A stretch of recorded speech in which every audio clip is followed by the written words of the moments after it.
అనన్య సుందరం ఇద్దరూ కలిసి దామినితో సుందరం పెళ్ళికి గుళ్ళో అన్ని ఏర్పాట్లు చేసి దామినిని అక్కడికి పిలుస్తారు. దామిని దిగులుగా అక్కడికి వచ్చి నిలబడగానే, ఏంటి ఇంత లేటా, వెళ్ళి డ్రెస్ మార్చుకొని రాపో అంటూ ఒక డ్రెస్ ఉన్న బ్రీఫ్ కేస్ని దామినికి అందిస్తుంది అనన్య.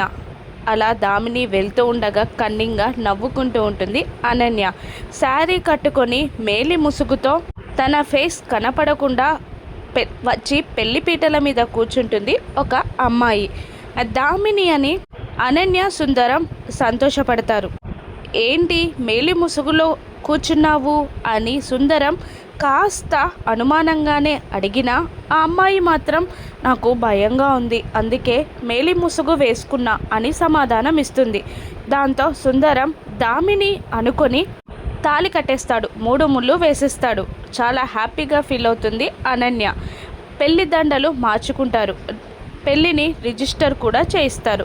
పెళ్లి బట్టలపైనే అనన్య సుందరాన్ని దామినిని తీసుకొని ఆనంద ఇంటికి వెళ్తారు. అలా పెళ్లి బట్టల్లో వచ్చిన వాళ్ళని చూస్తూ ఆనంద భైరవి, ఏంటి ఈ పగటి వేషాలు అని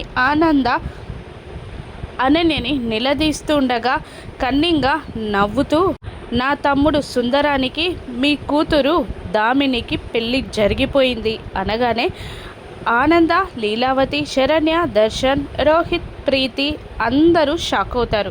సుందరం దామిని పెళ్లి కూతురు చుట్టూ చేతులు వేసి, ఇప్పుడు మీరు ఒప్పుకున్నా ఒప్పుకోకపోయినా ఇది నా పెళ్ళాం, పెళ్ళి కూడా రిజిస్టర్ చేశాను అని పొగరుగా చెప్తూ ఉంటాడు.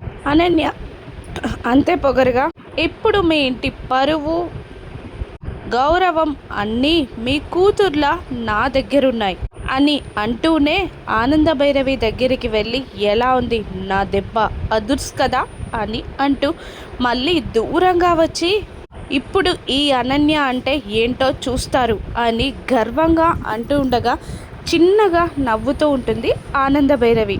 ఆనంద భైరవి నవ్వడంతో శరణ్య, దర్శన్ ఇద్దరు నవ్వుతూ ఉంటారు.